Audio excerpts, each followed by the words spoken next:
I love Canon Films. I'm a huge Canon Films guy, but Mattel being the huge company they are, you chose Canon? You love Canon Films the same way that I love Canon Films, the same way John loves, because they're awesomely bad and put together with nothing but sweat, blood, and cocaine. So, like, that's literally how those movies were made. And it's like, oh, yes, this is going to be the studio that's going to handle a massive IP like He-Man and the Master Universe. Welcome to the Cinema Psycho Show, the madhouse for film freaks and film fans of all types. I'm your host, Brian Coddington, joined fellow co-host and filmmaker, John Woolscroft. Brian, I had this great idea. Let's make a Beanie Babies movie. Let's wait about 27 years till it's not popular anymore and that no one wants to see it, and then we'll make it. I have no idea what that could have to do with anything. No. Who is that laughing, by the way? Who is laughing to us? It's not me laughing. It's not John's inner monologue laughing. It couldn't be Skeletor laughing. Oh, by the way, we've got an awesome guest today in today's episode. We've got Justin from the Epic Film Guys here. There he is. Oh my God. I know. Can you believe we got him? Can we believe we got him? I thought it was Skeletor. I thought it was totally going to be Skeletor. The whole idea of a Beanie Babies movie, I'm still angry about it. It should have happened. It would have been a massive blockbuster. I swear to God, it's gonna in like 1999. Yeah. No. Maybe, oh my God. Maybe. Can you imagine the insanity of that? That documentary, though, I was like, dude, that was such a huge thing. My mom wanted to collect BBs. No. People were literally saying, "Oh, my Beanie Babies are gonna be my retirement fund." Yeah. Like, oh yeah, I've got my 401k, my stocks and bonds, and my Beanie Baby collection. Babies. Yeah, there it is. Oh, but anyway, we're not talking about Beanie Babies. We're talking about another toy. We're talking about He-Man and the Masters of the Universe. Masters of the Universe. Not the movie that's currently out now, because here at the Cinema Psycho Show, we don't just roll on that trend. We roll on the trend that happened, 40 years ago. So we got to be ironic. We got to be ironic. About 39 years ago. Yeah, that's right. So we're going to be talking today about the OG Masters of the Universe from 1987. And Justin from Epic Film Guys, I'm glad to have you here because you said this is like one of your favorite movies. It is, especially like during that period of my childhood. This was not one I saw in theaters. I'll be completely open and authentic about that. However, it is one of those movies that I begged my parents to buy me, and they're like, "We're not spending money on that shit. You'll rent it." Like when we get our deal from Video King at the local thing where you'd rent 3 movies a week and you'd get one for free. So that was where I got Masters of the Universe from. And I will say this, though, off the bat, I'm an 83 kid. I was born in 83. So I did not grow up with He-Man and the cartoon in the way that a lot of other kids of our generation did. But I will say this movie captivated me in a way that a lot of other movies didn't at the time, living in a small town. And also, strangely enough, I'll never understand this. And I called my dad last week, who's not totally coherent anymore. I'm being straight up honest about this. And I said, why did we have Castle Grayskull and She-Ra and He-Man and Skeletor figures in Grandma and Grandma's basement if I wasn't alive yet? And he's just like, I don't know. But they were there. So as I was growing up, those figures were there. So it was an inclination for me to like, I need to watch this thing. I need to be involved with this thing. At the time when I was getting involved with like pop culture stuff, Turtles were already like ruling the world, but for some reason I'm like, that Skeletor guy, I think I kind of fucking like him, man. I think like I'd sit on a bench with him, drink some whiskey, and talk about taking over the world. Like it would be kind of difficult for you to drink whiskey with Skeletor since he doesn't have lips. But he's a skeleton perfectly. Yeah, he's got teeth though. He has teeth. He I guess he was straw though. But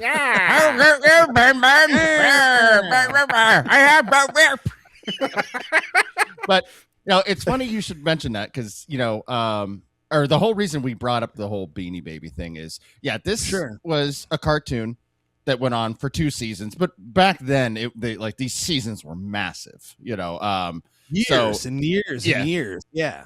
But, so it started in 83, really kind of fizzled out by like late 85. And then this movie comes out in 87. It's like, guys, you missed the train here. Oh, yeah. You missed the popularity. And then for some reason, they were like, yo, we want this to be like reinvigorated. And they chose Canon Films to be the one. Oh, my God. They said other studios were involved that liked the idea, but they chose Universal was interested at one point. I mean, I love Canon Films. I'm a huge Canon Films guy, but I'm like, from that perspective, Mattel being the huge company they are, you chose Canon? The thing is, Justin, like, you love Canon Films the same way that I love Canon Films, the same way John loves, because they're awesomely bad. Like, it's awesomely bad shit produced on a shoestring budget, and put together with nothing but sweat, blood, and cocaine. So, like, that's literally how those movies were made.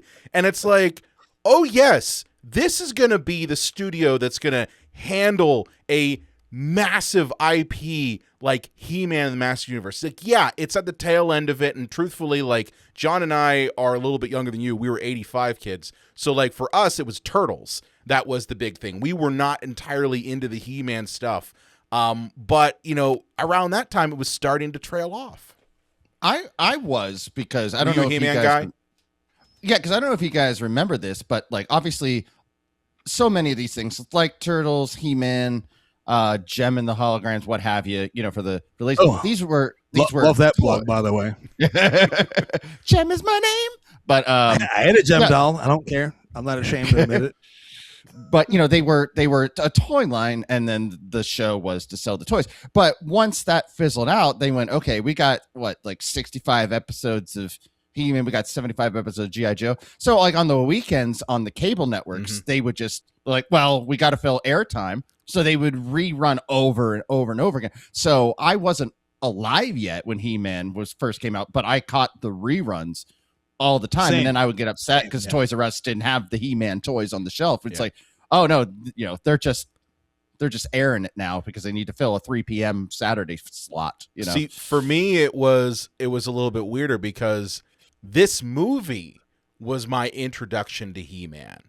So I discovered He-Man and all of that stuff from the movie, but I didn't discover it in the theaters. I discovered it on even through like the video rental store. I discovered it from it being on TBS. Almost every or TNT, or TNT, or USA Network. Yes. Every weekend, it was always a Saturday or a Sunday. It would be on USA or TBS or TNT. It always replayed in the 90s. And so, like, that was where I discovered, I'm like, this fucking movie is awesome because it's got, one, battling and action and fucking Skeletor, who is arguably the best part of this movie. But yeah, that was how I discovered it and why it kind of, it was one that I, if it popped on the weekend, you'd watch it, even if we were halfway through it. I love that Frank Langella's makeup in this. He looks like the Stay Puft Marshmallow Man got cancer and lost a lot of weight. It's just like, it does not look right. It's funny you mention that. It's funny you mention that because the same people who did the effects for Ghostbusters also did the same effects for He-Man in the Master Universe. Yeah, it does look like he got his cancer and got shrunk. They had so many amazing ideas for this movie and how they wanted him to look, and the budget did not employ that at all whatsoever. No. But I still stand to it this day. I think he looks good enough for what he does in the movie. I think Frank Langella is amazing in the movie. The makeup for me as a kid, I guess being like a 7-year-old, I didn't think about it too much because at that period, I'm watching all these low budget, like 80s fantasy movies and such. But they complain about it now a lot. I didn't see it as a kid. I was like, man, this looks cool. He's got like a skull face or whatever. They wanted him to have like a full skull facade on that shit, obviously, to be full Skeletor. And they could never do that. They didn't have the budget to do that at all whatsoever. So it is a shame, but at the same time, I think on the other side of that, it's a shame that Frank's performance is kind of like critiqued in that way just because of the makeup. Like he cared a lot about this movie. He cared a lot about the character. Well, there's a reason why. It's that and he decided to take this role on because of his kids. His kids love Skeletor. Were massive fans of He-Man, and he was like, "This would be the coolest thing." And what I find funny is that is a common reason you hear for these big actors. Like I think of Raul Julia and why he took on Street Fighter was because it was for his kids. Martin Sheen and Spawn was that was for his grandkids. Yeah. So I mean, it's a Tommy Lee Jones, Batman Forever, same thing. Yeah. He didn't want to be in that movie, and his son said, "I love Two-Face, Dad. You have to do that movie." And I know you guys are very ambivalent towards Batman Forever. But again, you're I love it. You're like, I listen to these guys. I know what they're going to do. I do love the theatrical, but I'll say this: I'm ambivalent to that and stuff. But I know you guys say what you have to say about that one, but when you see the Schumacher cut, you may feel differently. Just turn that plug. I'm just saying, Justin, if you've got access to the Schumacher cut somewhere in that bat cave of yours, you want to come over? Oh, I'm there, dude. We will make a road trip. You're not that far away from us, so like, don't threaten us with a good time. But it makes sense though, being an actor at that point. Like your kid's like loving something. Mm-hmm. Frank decided to be Skeletor. Who wouldn't want to be Skeletor though? Honestly, in that period, like I don't know, especially if you're a low budget actor, Frank wasn't getting the best jobs at that point in time. No. Like to play a huge villain in a big budget, what he thought was a big budget movie. I don't think he thought it was a big budget. I think he thought it was like, okay, this is when he that could go. Well, he got paid more than anybody else. Oh, well, yeah. I mean, for him, he's like, hey, that's a nice payday. Well, on paper, when you read the script, you probably think it's going to be a big budget movie to get through all this stuff. But then you kind of like, they obviously looked at the script and they went, oh, I can't wait to do this whole movie that takes place entirely in Eternia. It's like, what's the budget? Mostly on Earth, around our studio. The budget was $22 million. And what's funny about that, like I didn't know some of the behind the scenes shenanigans that led to this movie, but one of the biggest things was that, Mattel basically entered into an agreement with Canon that Mattel was going to pay half and Canon was going to pay half, which I'm thinking to myself, I'm like, Canon already had the reputation of being not the best when it comes to money. So, like, part of me's thinking, like, when Mattel got left holding the bag of, oh, yeah, by the way, Canon's not going to put up their other half for the production. I think it's more Mattel's fault for trusting Canon to be straight shooters on this thing, right? I've never heard this perspective before, but actually I agree with it, though, because they're smart, savvy businessmen. Like, those guys knew what they were doing. They made millions upon millions upon millions in the 80s. And I mean, Canon made a few millions in the 80s, let's be clear. But they trusted these guys, though. And they were like, they gave them the keys to the, Castle Grayskull Castle. They did. And it still makes no sense to me now, even after all the interviews and such, where like, you thought these were the guys that were going to save your toy line. Well, exactly, because the whole point is that by the time we get to 1986, when they're doing the pre-pro for this movie and they're starting to build it out, He-Man was already losing money. So, like, Mattel's going like, listen, that Canon film, if we don't make bank on that, we are fucked. That boy is our only chance. Yeah. to pull another Star Wars reference. Well, hey, speaking of Star Wars, that's where He-Man even came from. It's because Mattel. Do you want to say the interesting story behind that? We absolutely have to talk about it. Yeah, that's an interesting story. You should. That's the whole reason. Mattel told this young punk kid named George Lucas to take a hike. Nobody's going to care about your stupid space soap opera crap. And then Kenner took it. Yeah, Kenner. Yeah, Kenner most companies did. Yeah, but Kenner finally got it, and cha-ching. So they said, like, basically, we can't make that mistake again. So they tried to get the rights to the Conan, but realized it was not kid friendly. And then they just all got together and said, no. Why don't we just make our own thing up? heads cut off. Yeah, that's you can't make it reputable a throat slitting action, of Conan Doll. Then the 90s is different. That we have the Alien toy line. We got the Terminator 2 toy line. Yeah, it's different. Then. Well, they would often make like a cartoon series out of something that was not kid friendly, but they looked that they could sell to kids, like RoboCop. They're like, oh, we can't sell that to kids. We'll make an animated show, and that's where we'll sell the RoboCop toys. Or a piece of shit live action show and just pretend like it's good, just to sell the toys. You'll get the helmet, you'll get the toys, you'll get the gun, everything. But that's what. But I miss the 80s. God damn it! You're making me feel bad about myself.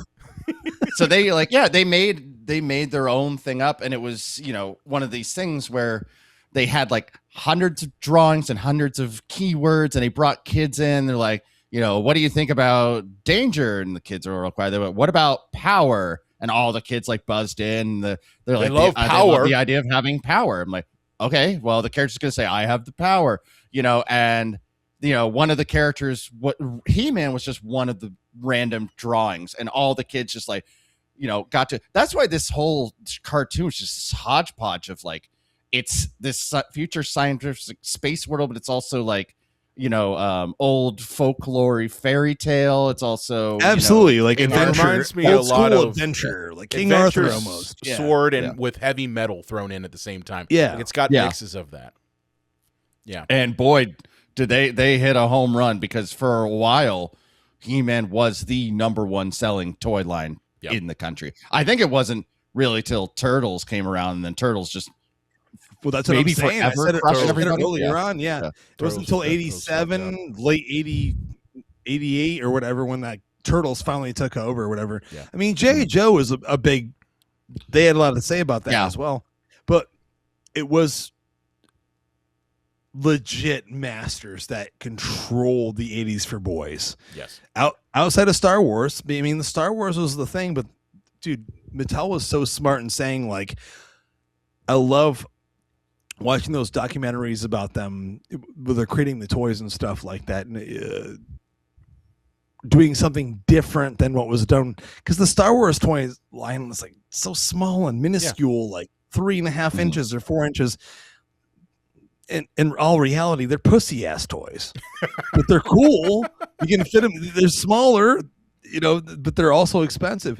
But Masters is like, big jacked guys, and like they didn't even care about what there was a storyline or not. But like now we're thinking about a movie in 87 or whatever that's trying to relate to people that have been collecting the toy line that entire time, and sorry guys, it was too late, little too late. Like those kids are like teenagers now, and they're in essence like stealing their Aunt Jackie's fucking liquor from underneath the bottle at the bar and shit. Like they're like, man, I don't care about that anymore. I'm listening to Motley Crue, man.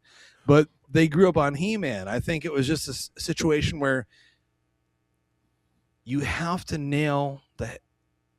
You have to do it when it's proper. Like, there's a time and space for this stuff. I think it also speaks to one other point too, which is, let's say you're trying to tap into those fans who were fans of He-Man from when it was at its prime. If that's the case, you can't fuck up the movie the way this movie fucked up elements from those cartoons and from the action figures. So, for instance, there's no Prince Adam. There's no Prince Adam in this, right? The movie opens up with, this war between Skeletor finally taking Castle Grayskull, and we're introduced to all these new things. Like, one, he's got techno robot, stormtroopers. Let's call them what they are, and they're only there because Mattel said He-Man can't kill anybody. Gary Goddard's like, what am I supposed to fucking do here, man? You want to make a good action movie? He-Man can't kill anybody, but like, no, but not even that, Justin. No one can kill anybody. So like the goons that Skeletor sends to Earth, they can only burn down schools and burn down record stores and burn down. I mean, it's very mean-spirited. Let's be clear. Yeah. Burning down the school is pretty rough shit. I'll be saying that right now. But. Yeah. But like they can't kill anyone. So no one's in any actual danger throughout this movie, even Courtney Cox. But yeah, the robot stormtroopers That are boil on her literally leg, though. That boil on her leg is pretty rough, though. Yeah, but she ain't gonna die. They can be maimed. They just can't be killed. It looks pretty rough. Yeah, the sorceress can't fix that. But anyway, the point is that there's elements from the series that never make it into the movie. So even if your goal is, I'm trying to tap into that pre-existing audience, which is what most IP films like this are designed to do, you're fucking it up if you aren't putting in things that relate to them. I mean, yes, you've got Skeletor, yes, you've got Evelyn, but like you're missing all of those other characters and other elements that make the series work. Well, I think that some of that was budgetary. Like I'm convinced. I'm convinced the Gwildor character is supposed to be Orko. Oh, it absolutely is. But they didn't know how to do Orko in a live action. Yeah. So then we're gonna have a floating guy in a cloak. How are you gonna do a floating guy? Yeah, you can't do a floating guy back then without there's no way canon was ever gonna be able to do that. We saw the new movie, and even then, I haven't seen it yet. I haven't seen it yet. Oh, you're good. You're good. Oh, never mind.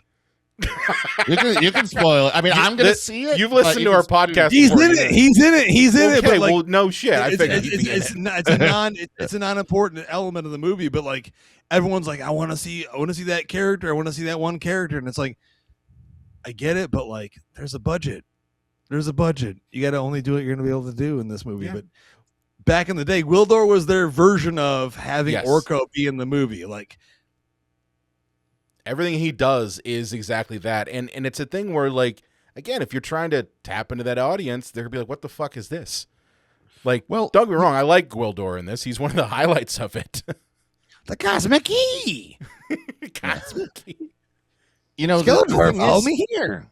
A lot of times, these movies were much different than the source material. I mean, now, some very successful, like Ninja Turtles, and I know obviously there was the comic book, but when I was 5, I'd only seen the cartoon. So I'm like, this is completely different than the cartoon. Still loved it, but it was different. But then there's also the ones that bombed, Super Mario Brothers movie. And they were just like, fuck the source material. We're going to do whatever the hell we want, but it was common, I think, to be like, we're just going to make our own version act, of it. though, John. There's a balancing act that has to be done. I agree. I agree. Yeah, but you look at Turtles. You look at Turtles, and what do we got? We've got Casey Jones. We got April O'Neil. We've got Shredder. We've got 1990 Turtles movie is still, to this day, in my opinion, the best Turtles movie of all time because it captured the essence. 100%. I'm sure you guys agree. Yeah, I listen to your show. I know what you're talking about. But it captures the essence of what that should be, whether it's exactly what we want to see as fans or whatever or not, regarding the comic continuum and all that stuff. But if the core of what they're trying to do, it makes sense. Yeah, that's all that's all I care about. And this movie tried to do that. It did. It did. At the same time, it came before Tim Burton's Batman, which did the best version of that of all time, in my opinion. 100%. Pre-Turtles. No one cared at that point about source material, but I think Gary Goddard, I mean, you can say what you want about him now, but he cared about the source material in this movie. He cared about Skeletor. He cared about He-Man. He wanted to make it something more mythic and serious, and no one else gave a shit about it. I mean, I've talked to him a few times about it. I've had some conversations with him in the past, and he doesn't like to talk about it all that often, but when he tells me about it, he's like, nope, no one cared at all. He really wanted to bring an essence to He-Man and make it special and huge, and even though it was at the end of the run or whatever it may be, no one else involved cared. The thing that tells me that, Justin, is just the fact that he had filmed an ending just before. He had filmed a little bit of a fight sequence between. I've seen it.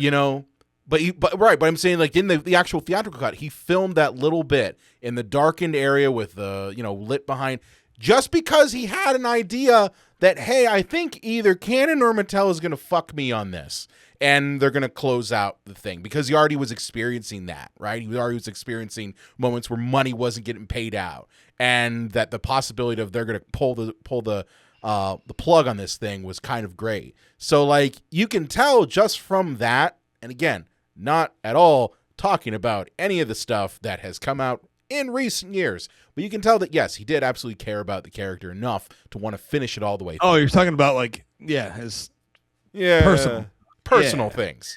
Yeah. Don't Google. Didn't know about it. Didn't know about it until a few years ago. Yeah, didn't just don't Google. He wasn't invited to the premiere of the new one, though. Okay. He wasn't allowed. He wasn't allowed to post about it, though. I kind of figured. So this movie, John, I think you had mentioned it was kind of hard to follow the plot of this one, which is ridiculous to say because it's which is why we haven't razor gone deep thin into the plot. Yeah, but yeah, it all surrounds a cosmic key, right?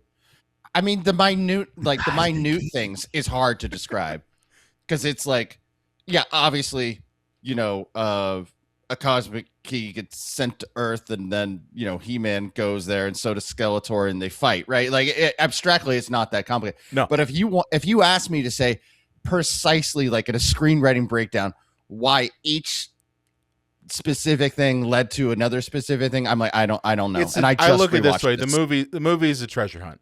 It's a treasure hunt. That's what the whole thing is. It is. It's what it is. He-Man and crew escape from Eternia to Earth using a second cosmic key because their little friend Gwildor that they just met 5 minutes ago is the key master. Ghostbusters. And I'm surprised no one called him that, the key master. But he, makes a second cosmic key that opens gateways to anywhere. They end up on Earth. They meet a very, very, very young Courtney Cox. Oh, yeah. Was this before or after the Bruce Springsteen video? Was right after the Bruce Springsteen. She got immediately the role after because it's of within months. It's within months. Oh, wow. As far as I was told. Yes, because I'm friends with David, so that's what. Maybe he was wrong. Friends with David. Maybe he was wrong though. I don't know. He was wrong. Yeah, but no, maybe he was wrong, but that's what she told. Yeah, him. no, it was right after Springsteen. Immediately after that. Yeah. Yep.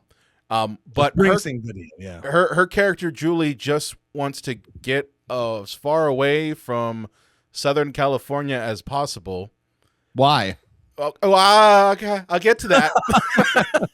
It's all because her parents died in a plane crash, and she wants to move 3,000 miles away from every support system she's ever had because of reasons. It's the 80s, so like she could probably buy a house for $17. 5 cents. Well, this is the most expensive house in the market. It's $300. Yeah, which doesn't seem like much now either. But no, I Justin, what's your thoughts on the character of Julie in this?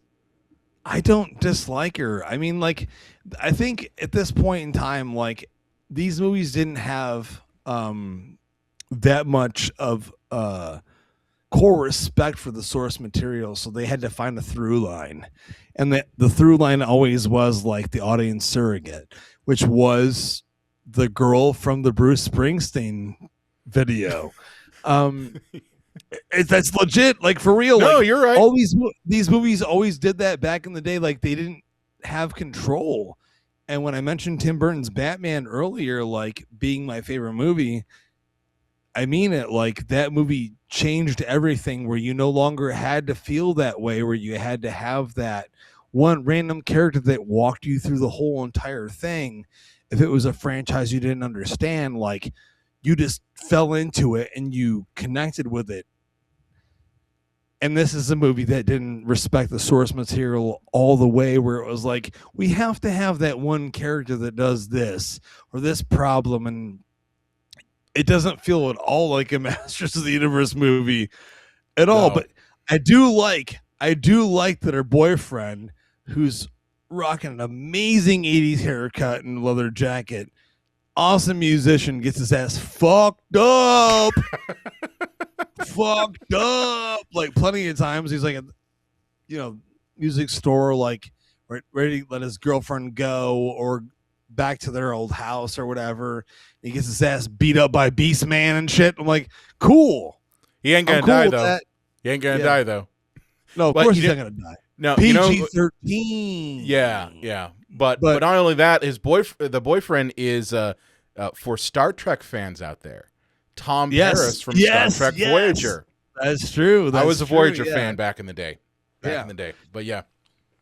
I met him one time. He was like, I put my hand on his shoulder and I said, I love Masters of the Universe. He said, don't ever bring that up again. I said, all right. You're like, would you prefer I talk about your directing duties on Chuck or you being Tom Paris from Star Trek? As a kid, I loved his hair. I loved his leather jacket in the movie. As a kid, I was like, oh, holy shit. But no, he was cooler later on. But the reality of this movie is, as you guys both clearly know because you're experts on this subject, is that this movie came out at a time when these kinds of adaptations were not respected, and the people that were wanting these brought out to the forefront to general audiences, no one gave a shit if they were accurate or not. Like, this is a canon movie, right? It was canon movie. It was designed to sell toys. Let's be honest, that's what it was. It was, and it didn't even sell any toys. I mean, I bought, I think, a few from this, but I mean, I think we need to talk about Dolph as He-Man because it has not been discussed. Well, He-Man gets lost in this. Dolph gets lost in a film. He does, but I truly believe he's an amazing He-Man. I don't know how you feel about it. But I actually like him in this. I don't agree with some people who've said like, oh, well, his acting. Well, I mean, like, he read what was on the paper and he did the job. So. Yeah. What is he supposed to do? Is his job right after fucking Rocky IV? So what is he supposed to do? Yeah.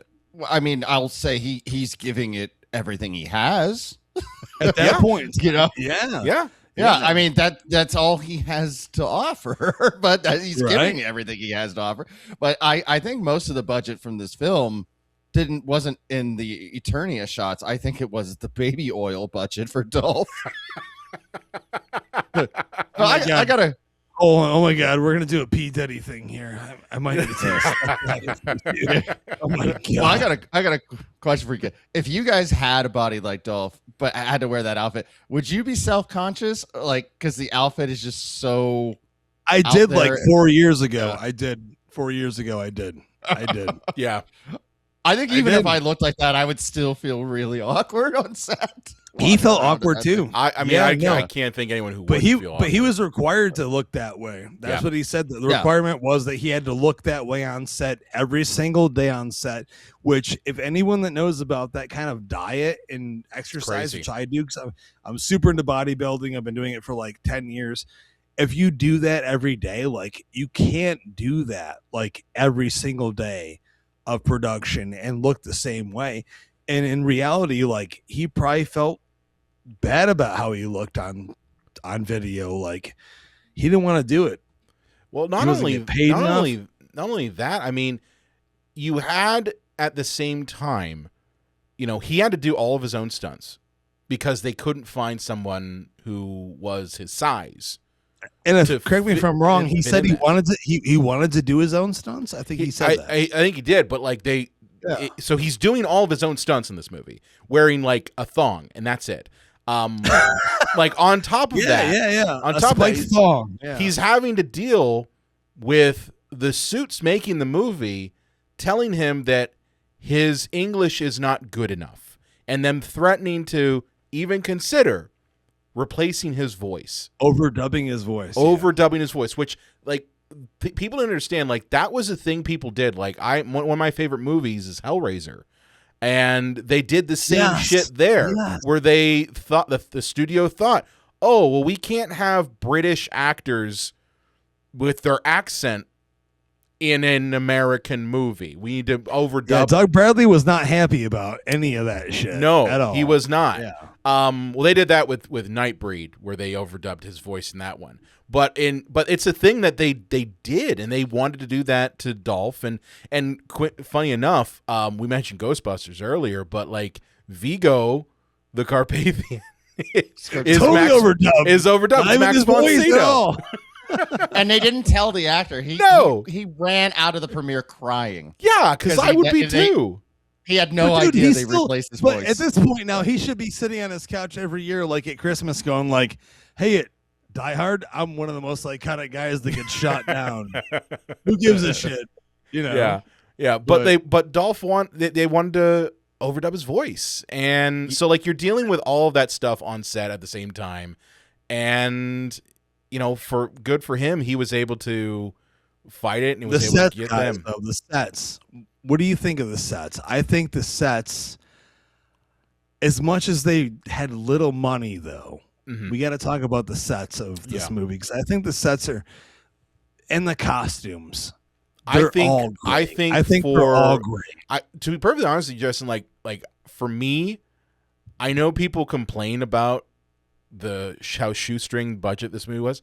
I think for what they had, they did the absolute best job they could, technically, with things like the sets and things like the practical effects. Even though it's like, well, it doesn't look that good. Like, dude, it's 1987. What do you expect? Okay? But you've got the same guys who did Indiana Jones and Raiders of the Lost Ark doing your effects. I think they're like, dude, we have no money, but we're gonna do what we can, right? Yeah. Well, I think the sets look pretty great, but I would say that some of the costume villains kind of look like Ronald McDonald's friends on bath salts. Come on. You don't like Beastman? Beast? You don't like Beastman? You like Karg? He's the only one who's there who's from the series. But yeah, Karg. Is it Kurg or Karg? Karg. Karg's in the new movie. Yeah. Y'all motherfuckers need to go see the new movie. I gotta see the new one. Karg's in the new movie. I gotta see the new one. I'm just saying.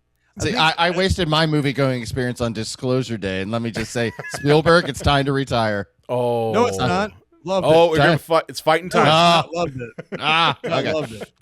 Not his best, but dude, come on. When you're like 80 years old, man, come on. You'll be probably sitting in your fucking living room like.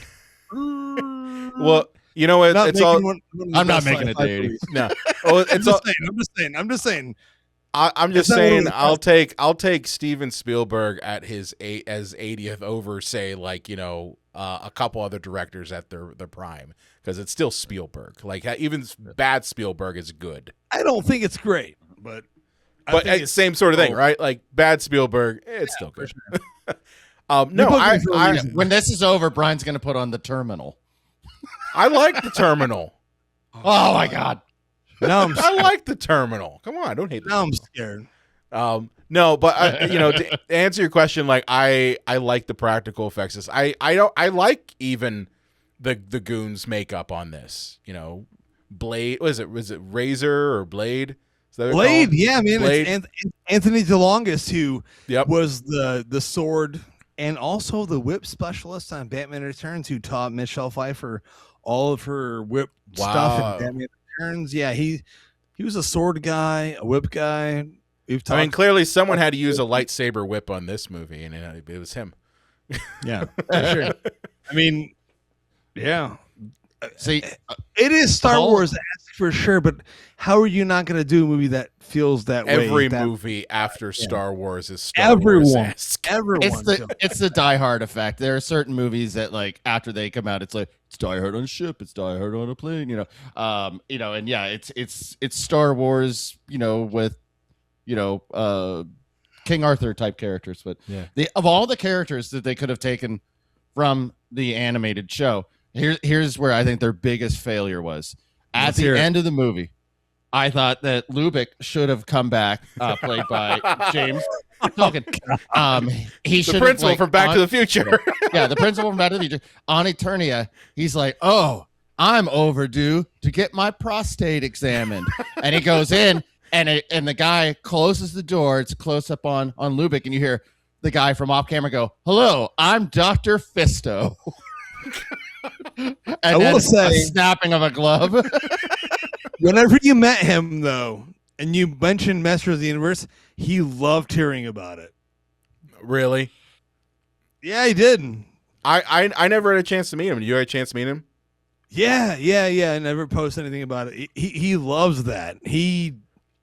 Well, you know why I think he probably liked it? Because it's him having fun. He got paid? Well, that, yeah. But, Yeah. like, think about it. Every movie that guy is in, you know. No, he was like, he's like, I had to have a shotgun. I got to be a big badass. Like, I He shoot gotta be people. bad. He didn't Like, have to be an asshole principal that everyone hates. Like, that's the thing. He always was like the character he's actor the everyone asshole hated him. cop in Masters of the Universe.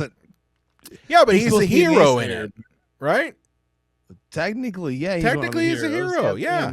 I mean, Even at though the end of the movie, you're led to believe, man, he's getting laid by all Some these random woman that we everything, just you know, get he's introduced like- to. Yeah. He's getting grapes fed to him and stuff, but And he's lying to that. He's like, well, on my planet, I was voted world's greatest lover.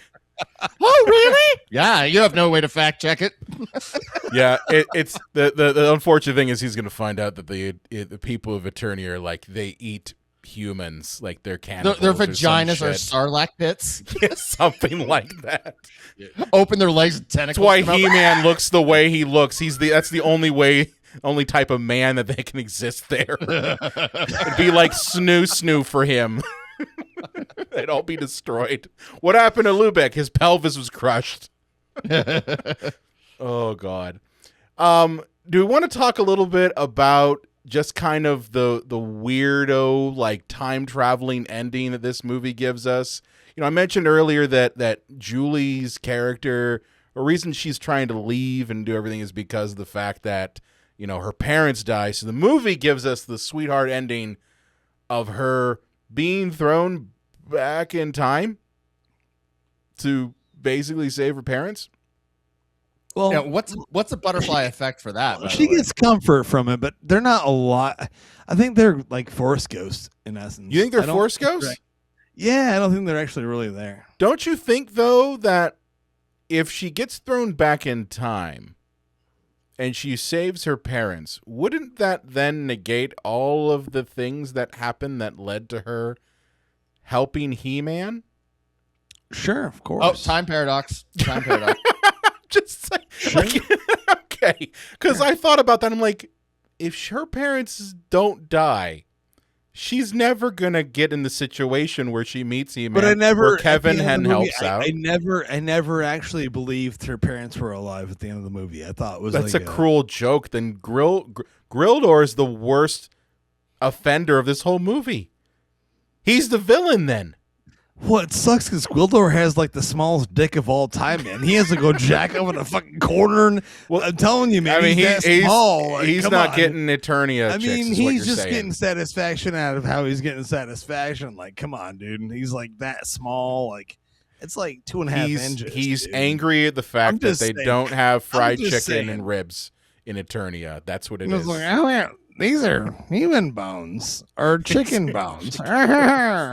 But Rib bones, in all yeah. reality, though, like, I think Gary Goddard actually, and I'm going to give him some props, dude. I'm going to do this forever because I think the movie he was trying to make was never the movie that came out. And Yeah. he's never going to be able to actually release the movie that he wanted to make. I've talked to him a few times, and he's very quiet about this stuff. Actually, I'm sure maybe one or two of you have talked to him. I don't know. He's open to fans, but he is. It's weird about this movie. He's like super strange about Masters of the Universe. But I will say this: his intentions are extremely strong. He cared about the source material, and he cared about the characters. But also, I'll say this.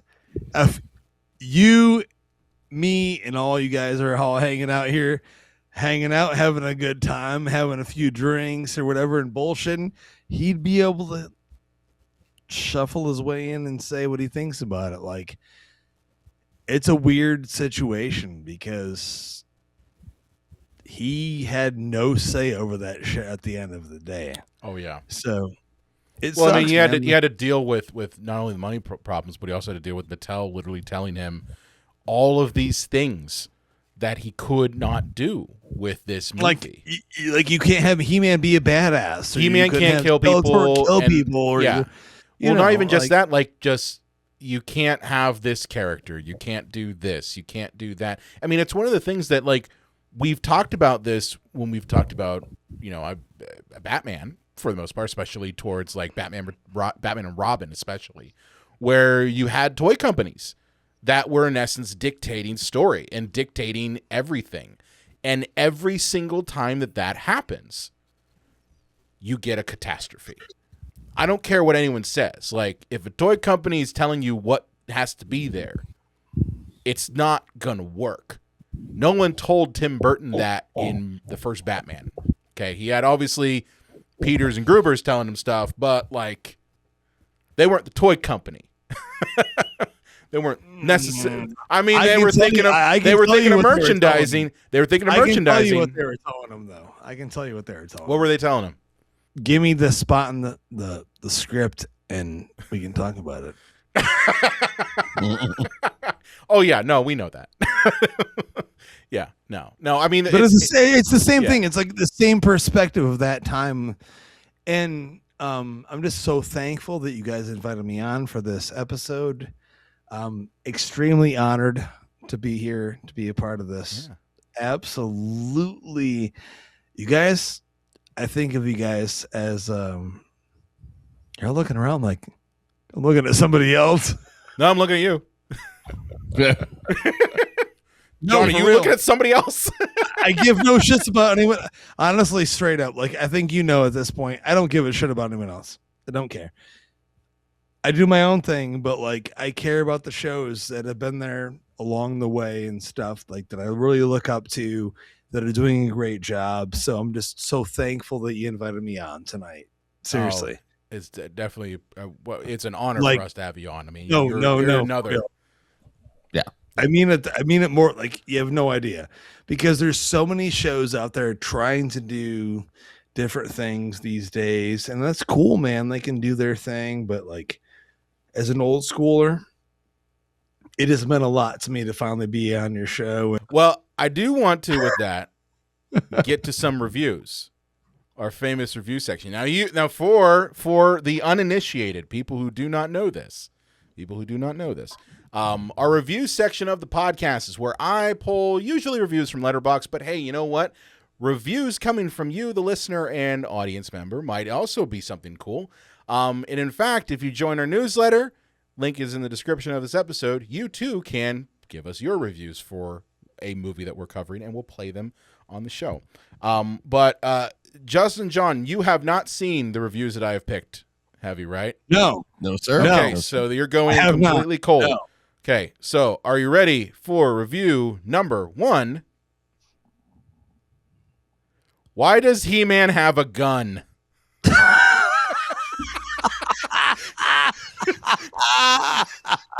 Hey, you know, God forbid let's have a star. Let's have a star, though. Yeah, that was half a star. Oh my God, that was a have a star. a star and a half. Star and a half and 674 Star and a half, likes. I'm sorry. Yeah, but why does he have a gun? What? Well, it's a good question. In fairness, Brian, God forbid that any of these characters use weapons that have like lightning fast projectiles from it. Like, I think of Revenge of the Sith. When Obi-Wan Kenobi had to use a gun. He said, so uncivilized. Yes, the thing that kills people instantly, so uncivilized. Yeah, that saved your life. You're in a fucking war, you jerk-off. idiot. Meanwhile, he lands like a moron. It's like, oh, hello there. And it's like, Hello if they there. had just opened fire on him, he dies. He'd be dead. But yeah, why does He-Man have a gun? Justin, you got thoughts on why he might have a gun? He stole it because he ripped it off the arm of that motherfucker. Watch the movie. He ripped the cannon off the guy's arm. How else man is he in gonna kill? How else is Then he he gonna goes- kill the feels stormtroopers? Look at my biceps. Look at my triceps. Look at my chest. Look at all of my body. Look at my triceps all over my body.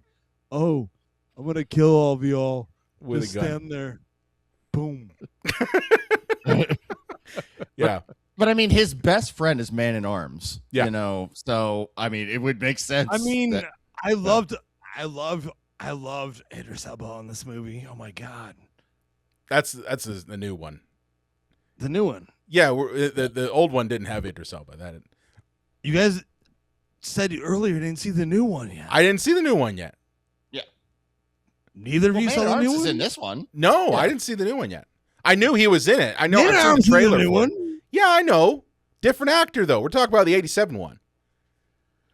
Well, he's not really the real one. He's not really the real one. He's the knockoff one. Dude, how about this? Count me back on for your show.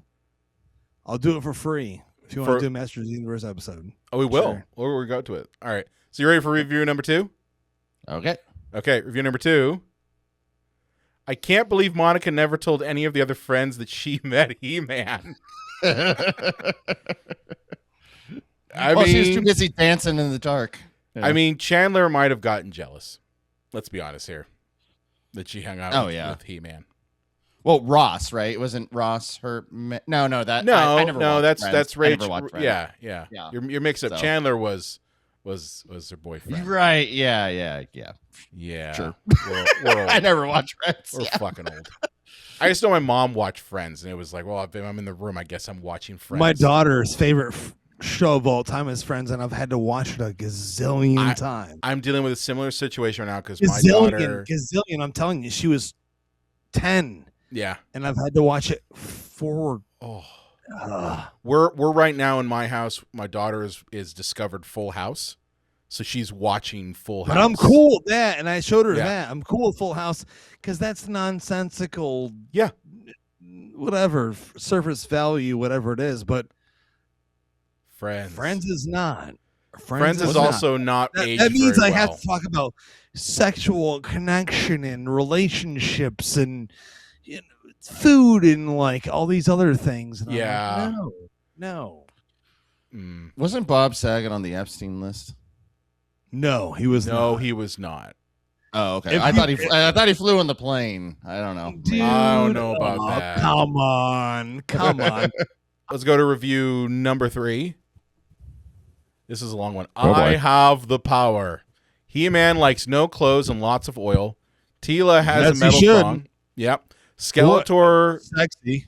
look like some bling bling. True. The guy from Back to the Future. If they got guns, why are they using a sword? Again, good point. Did Skeletor ask Vader to borrow his stormtroopers in black? No. No. Watch the behind the scenes. Watch the behind the Watch scenes. behind the scenes. I still don't get why they needed the cosmic key. Confusing. Where It's in the cool. hell The is sound- or The sound when it makes the sound, it's great. it's one of those Japanese synthesizers, right? It's one of those new Japanese I mean, like- synthesizers. Get into 80 cents, dude. Yeah. It's great. Where the hell is Orko? Too expensive to make in 1987. That's why. And yes, this film is campy, full of plot holes and bad acted, but I enjoyed it. A film from the 80s, from beginning to end. Where is mentioned Battle Cat? No one's Yeah. gonna paint a fucking tiger and get on a tiger. No. It's like, where are you going to? Yeah. And it's, again, No one's ever gonna paint a tiger like fucking. honestly, like when I Green- was looking at some of these reviews before the show, a lot of the ones that had comments like that, I'm like, okay, that is someone who's very younger than me, because obviously they would say, well, why is the Battle Cat not in there? Where's Orko? It's like, dude, in 1987, we didn't have really CGI. Can I say something? I can't wait for both of you motherfuckers to see the new movie. I'm going to see it. I Since do you want to both see told it. me you haven't seen it yet. Oh my god. We are going to see it.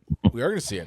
But I'm just telling you, like younger audiences who are reviewing or watching No, I get Battle, it. for this movie from 1987, I don't think they get it. I don't think they understand that like those things That's are hard my to do. kid. That's my kid. Yeah, that's everyone I hang out with that I talk about this shit all the time with. But at the same time, come on now. Y'all got to stick with this shit. Go see the new movie. Yeah. Please do. Please do. Please do. Yeah. I'm saying do me a favor. If there's anything Oh you no, do, we will do it. We're already. Please I mean, do. it's. I on the list. love this movie. I think you guys will at least somewhat enjoy it. I think you will. Cool. I mean, I've talked to a lot of people about this movie, but I think it is the representation of what we all hoped this movie should have been in the 80s. So, Gotcha. you know. All right, let's get to our final review for the episode. I kind of wish it was worse so that it would be more fun to watch. Oh my god. Oh. No.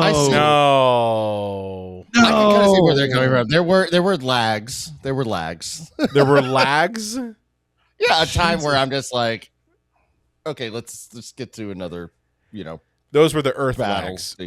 Yeah. what about when Skeletor comes to Earth and they're on that small street and he's got his whole full-fledged army coming through and he's gonna kill everyone on that small little tiny Earth. There's no cops. There's no military. And everyone's just like, cool, Skeletor just coming through and he's like, I'm going to get all of you. I'm like, man, that's 80s shit. No one ever does that. I mean, I think that what they're saying is just more like this movie does a lot of things well. This movie does things well when it comes to the technical side of it, that it's not so awesomely bad. It's like there's movies out there that are awesomely bad.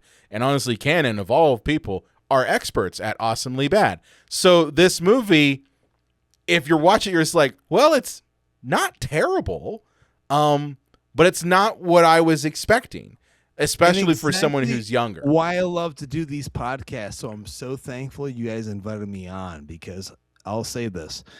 The best reactions I've gotten is from being on podcasts like this, or talking with younger people when I do Terror Tuesday at Elmo Draft House or what have you, or whatever. Bringing up old movies, and these younger people are like, oh, they think of movies in a certain perspective, and they go to see these old movies, or they'll watch them at home and they're like, oh my god, this shit fucking rules. Yeah. This is one of those movies where I think you need to watch it start to finish. Hey, if you want to smoke a blunt before you watch this movie, go ahead. Fully fledged, do it, dude. I think that would enhance the film entirely. But at the same time, movies are different now. They are. And I do appreciate the younger perspective on these movies, but I think watch this and think of it as these old B movies for sure. And I'm going to continue to do that. I've done this for 10 years on this movie. That's why I came on here. I'm going to continue to hold up. Yeah.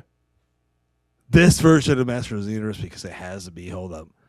No, I hard one to be made. This one is one that hits me in the nostalgia feels, just because it was one that connected with me. But Justin, obviously, I want you to tell obviously us and our audience what's going on with Epic Film Guys. What's going on in your neck of the woods? After what I just said, no one cares. No one, yeah, they do.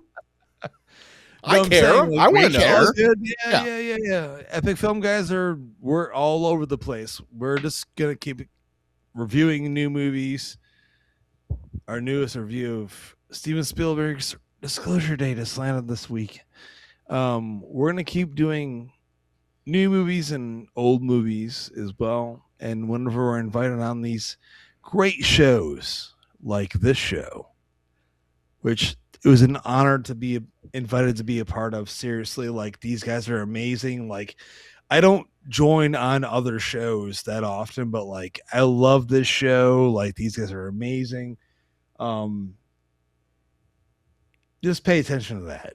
I appreciate that. And honestly, we've been following you guys for a long time. Insane. And it was one of these days there's got to be having one of you guys on, and I'm glad we got to make it happen. I'm glad you got to come on for Masters of the Universe, because I appreciate your perspective so much when we talk about especially these nostalgia filled movies. We're gonna get you on for a Batman movie, because apparently whenever you want, because we're I'll be laying on the couch. Outside, and you can just text me and say I need Justin, and you can text me, and I'll be going down to my room and be like, oh, you need me? And I'll just put the cowl on. I almost wish we brought you on for our 10th anniversary episode, which was on Batman Forever and how we would fix it, because that was one that if you haven't listened to that one, you gotta listen. I know. I heard it already. You heard that one, okay? I did hear it. I did hear it because I get reminded every single week about that. You're like, I can hear it all the time. But no, seriously, it's an honor to be on your show. Yeah. I again, I really truly mean that. Like, I don't go on every other show or anything like that. We've been friends for a long time. Mm-hmm. Like we've connected. So it's an honor to be part of your show. Thank you so much. Thank you. Where can people find more information about you, about Epic Film Guys, follow you guys, and listen to your podcast? You got a awesome. We're all over anywhere you want to listen to podcasts at Epic Film Guys, and of course we're at Epic Film Guys on every single social media platform in the world. The world. Of course. World. Put that sword in the fucking air and say that you have the power. Yeah, do it. Do it. Get it out there. I have the power. As I hold the blade of my sword. And a gun. Guys haven't even seen the new movie yet. Motherfuckers. We're going to see it. Trying to get me on here to talk about some shit. Oh, they got to see the new movie. We're going to see it. John, where can they find you at on the internets? Facebook, Instagram, over at JDubs Video Nasties over on YouTube. That is letter J, Dubs, DUBS, Video Nasties. Is The Rock like grabbing his behind you? What is he doing? Kind of. Behind you, John. It's right around his Is pelvis. That one of those old standees they used to put out in the WWE event? Like they were. Yeah, that thing's 26 years old. Yep. How is that part of that? Holy shit. What's funny is for our audio only audiences, like John has The Rock behind him, and then Justin has Batman behind him. I do have the biggest Batman '89 collection known to man, but I'm actually more interested in like that shot of like The Rock behind you, like he's constantly putting his hand on his pants. What the fuck is going on? His pecs are huge, dude. Usually my V for Vendetta mask, you can see that. And then I want to see that. Oh. I see Dawn of the Dead now and Halloween. Yep, a lot of stuff. Our audio only audience is gonna be like, "What the hell is going on?" My camera's gonna fall. They love it. They love it. Look, this is what you're missing if you're not. When I saw The Rock like with his hand on like that, that's an old image. That's an old standee. You have a vintage standee. What standee is that? That's an old standee. So my sister got it for me for my birthday because the guy she was dating at the time, her father owned a sports bar, and like the WWE would send that stuff because like they would do the pay-per-views at the bar, and so when they were gonna just throw it out, my sister like brought it home for me for my birthday. You have the best sister in the world, dude.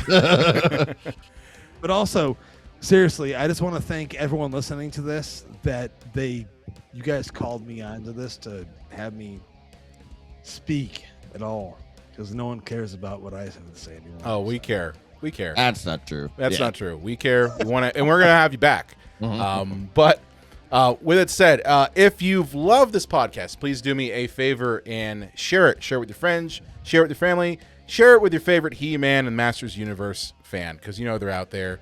Of course, if you want to, you can follow us on your favorite podcast app of choice by going to cinemapsychoshow.com/follow. You can hit that, go hit all the little buttons so you can never miss an episode. And of course, if you're watching us here on YouTube, hey, thank you so much for doing that. Do me a favor, hit the like button, hit the subscribe button, hit the little fucking bell, and let me know down in the comments, what did you think of Masters of the Universe 1987? With that said, we will see you next time. And now it's time for Orko's message of the day. Kids, don't get into cars with complete strangers. Get to know them a little bit first, and then get in the van. Best line ever. You better include that on the episode, dude. Seriously.